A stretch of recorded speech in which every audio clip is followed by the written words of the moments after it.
정면 인터뷰 오늘 2부 순서에는 또 한 번 저희가 마련해 봤는데요.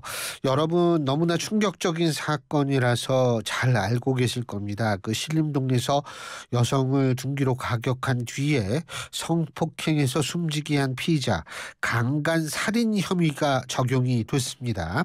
신상 공개 여부도 검토 중이라고 하는데요. 자, 오늘은 한국형사법무정책연구원 승재현 선임연구위원과 관련 내용 알아보겠습니다. 승 박사님 안녕하세요.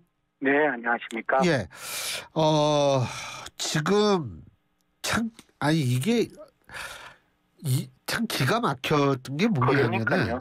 예. 아니 자기가 이렇게 사람한테 엄청난 일을 저질러 놓고서 뭐 빠른 큐를 빈다? 예? 그랬죠? 이 그렇죠. 범인이요. 예, 맞습니다. 예. 그 앞에 실질영장 심사를 들어가면서 두 가지 이야기를 했는데, 예. 말씀하세요. 하나는 죄송합니다라는 이야기를 했고, 하나는 피해자에게 빠른 비유를 빈다라는 이야기를 했는데요.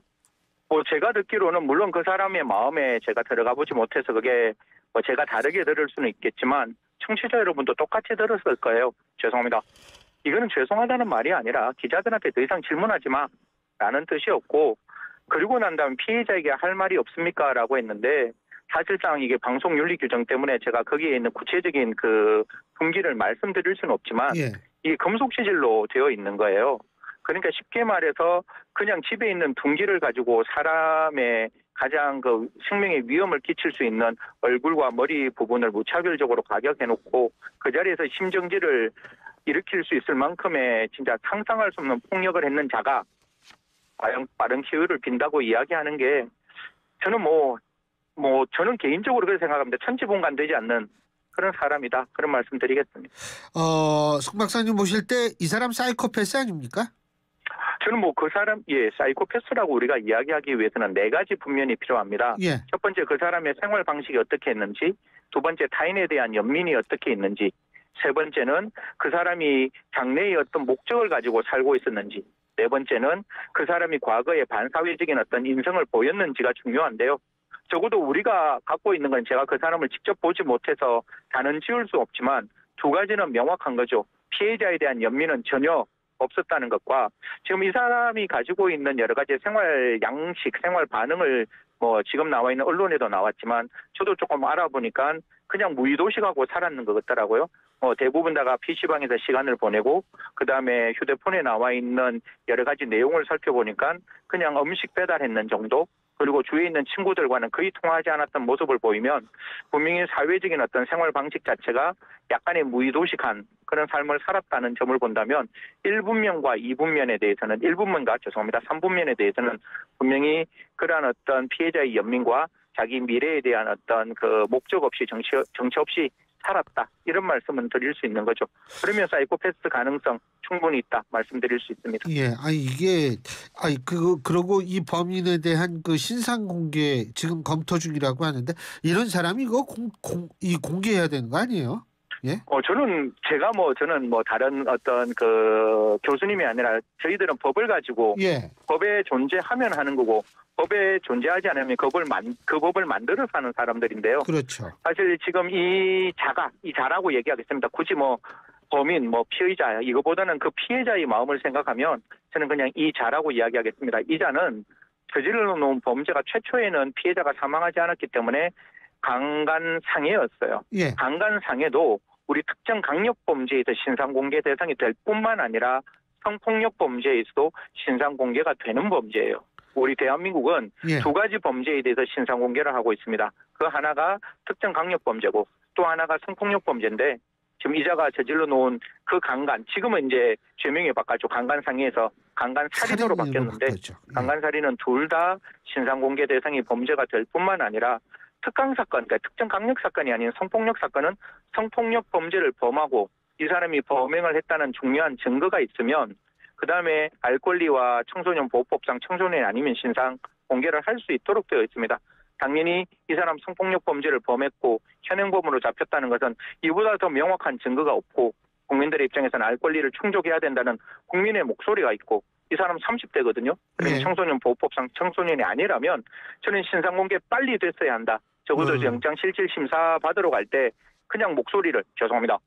빠른 표현을 빕니다. 이게 아니라 그 사람의 실질적인 얼굴을 우리가 좀 볼 수 있었다면 얼마나 좋았을까 이런 말씀드리겠습니다. 지금 근데 이제 범죄학적으로 제가 이게 잘 몰라서 여쭤보는데 이게 그 사실 지난번에 그 묻지마 이 범죄가 일어난 지역과 이번에 이 범행이 일어난 지역하고 그렇게 멀리 떨어져 있지 않다고 그러더라고요. 네, 뭐 저는 특정 지역이 뭐 우범 지역이라고 절대로 말씀드리기는 좀 어렵다고 저도 그거를 여쭤보려고 하는 게 아니고요.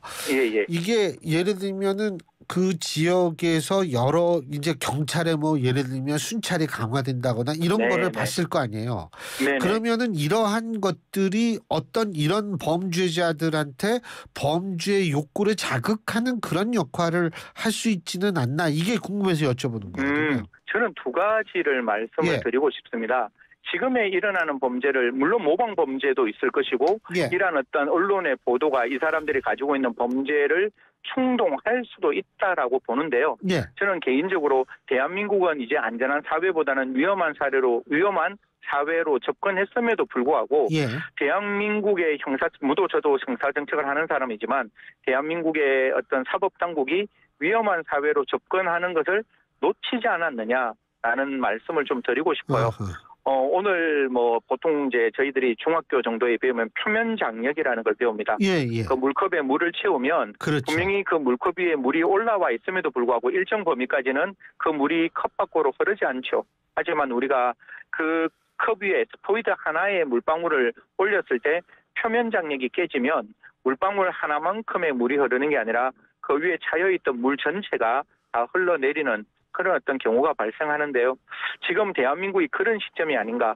이미 그 청년들이 가지고 있는 좌절은 미움을 넘어 분노로 넘어가 있고 물론 이거는 정신질환자분들은 치료받으면 100% 범죄와 관련 없지만 치료를 받지 않는 정신질환자분들이 조금 있지 않느냐. 그분들이 피해망상이나 아니면 좀 여러 가지 어떤 징후 때문에 이런 범죄가 일어나고 있는 거 아닌가. 그 부분을 분명히 막아야 한다라는 말씀과 더불어 제가 드리고 싶은 거는 범죄를 예방하기 위해서는 최첨단 디지털이 필요합니다. 하지만 디지털만큼 필요한 게 뭔가 하면 아날로그 우리 경찰이 직접 방범하고 순찰하는 거죠.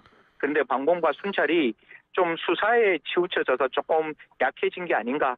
그런 말씀. 그래서 지금은 방범과 순찰을 함께 해주시면 좋겠다는 말씀까지 드리도록 하겠습니다. 조세 그 경찰이 그 특히 이제 검경 수사권 조정 이후에 상당히 좀 일손이 부족해졌다 뭐 이런 얘기도 들리더라고요. 네, 그 부분은 분명히 존재를 할 겁니다. 뭐 검경 수사권 저는 필요하다고 봅니다. 뭐 검찰이 수사를 하고 수사를 해서 기소하는 것 다소 과장될 부분도 있을 수 있겠죠. 하지만 또 경찰이 그러한 수사를 다 그냥 수사 역량이 준비되고 난 다음에 검경 수사권이 좀 조정됐으면 좋은데 그렇지 않다 보니까 수사 역량에 많은 치안 경찰을 하시는 분이 수사경과로 넘어가는 것도 사실입니다. 뿐만 아니라 통계에서도 여러 지구대와 파출소에 인력이 부족하다는 것도 지금 통계상 명백히 드러나고 있는 거니까요. 저는 그렇게 생각합니다. 대한민국 경찰이 가야 될 제1번지는 범인이 발생하고 나는 국민이 피해자가 되고 피해가 발생하고 난 다음에 그 범인을 잡는 것이 아니라 범죄가 발생하기 전에 국민의 생명과 안전을 지키는 치안에 조금 더 관심을 두셨으면 어땠을까라는 말씀을 꼭 드리도록 하겠습니다. 물론 이제 수사도 중요하겠지만 그 수사를 할 필요가 없는 상황을 먼저 맞습니다. 만들어야 한다. 이 말씀이신 것 같아요. 그죠? 사실 예방이 가장 중요하죠. 우리 사회에서 피해자가 발생하고 난 다음에 그 피해자의 범인을 잡는 게 무슨 소용이 있겠습니까? 피해 자체가 발생하지 않는 나라, 그런 나라를 국민은 원한다고 생각합니다. 어쨌든 뭐 지금 경찰분들도 굉장히 그 열심히 정말 자신의 몸 돌보지 않고 열심히 하신다는 거 아마 많은 청취자 여러분들도 아실 텐데 이게 일손이 기본적으로 부족하면 아무리 저거라도 방법이 없죠. 그렇죠. 뭐 우리가 그렇게 하잖아요. 할 수 있는 일을 못했을 때 비난할 수 있지만 할 수 없는 일을 하지 않았다고 비난할 수는 없는 거잖아요. 조금 더 인력이 보완되었으면 좋겠다는 말씀 드리겠습니다. 오늘 말씀 잘 들었습니다. 고맙습니다. 감사합니다. 예, 한국형사법무정책연구원 승재현 선임연구위원이었습니다.